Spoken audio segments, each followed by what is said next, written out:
So how long have you been teaching at Iowa State, and what are your experiences here? Okay, I've been teaching at Iowa State since about 1998. I finished my PhD at the University of Illinois at Urbana-Champaign in educational technology, and I have a master's in teaching English as a second language. And I started here in 1998, and I've been teaching for about, 14 years. I'm an associate professor.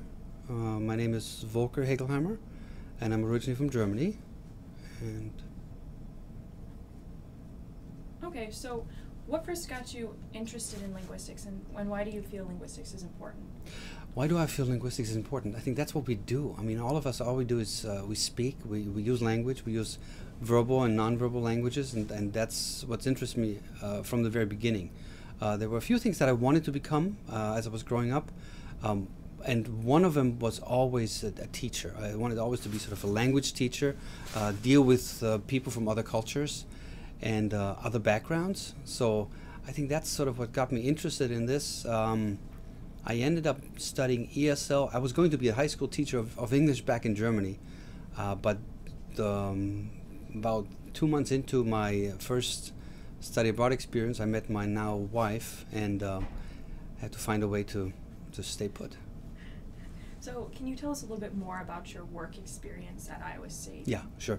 What I do in terms of work, so we are housed, the applied linguists are housed in the English department, and there are a number of different areas. So we're one of them. I mean, there's creative writing, there's rhetoric, literature, and then there's applied linguistics.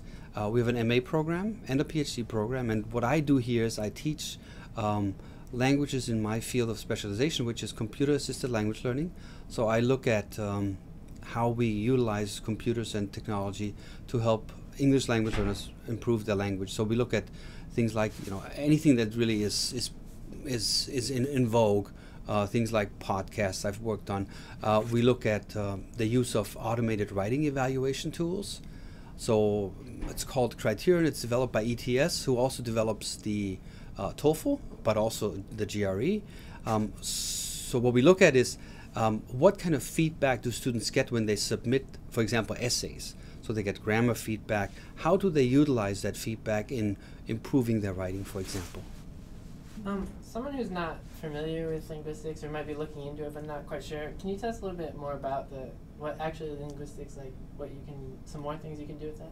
Okay, what you can do with linguistics, my gosh, you can do all kinds of stuff. With a BA in linguistics, you can work at places like Google, places like Microsoft, where they look at localization, they look at providing support in many different languages. As a linguist, you can work on, if you're a very good linguist, if you have the right connections, you can work on things like Hollywood productions. Most recently, what was it called? Avatar. So they had to develop their own language for that. So that was a linguist that developed this language. So we have linguists really at all, there are different shades or kinds of linguists. Some are more applied. I'm more on the applied side. I like teaching and languages and so on. Some are more theoretical that look at syntax and so on. So what you can do with it, oftentimes linguistics is it's a social science degree, so it's in between humanities and the sciences. I think it helps with logical thinking, and I think it can be the basis for a number of different jobs or careers that you can pursue after that. Do you have any fun stories or experiences that you've had while doing linguistics? Yeah, well, I have an anecdote about my own lack of listening comprehension. It was my first year. I was in Chicago.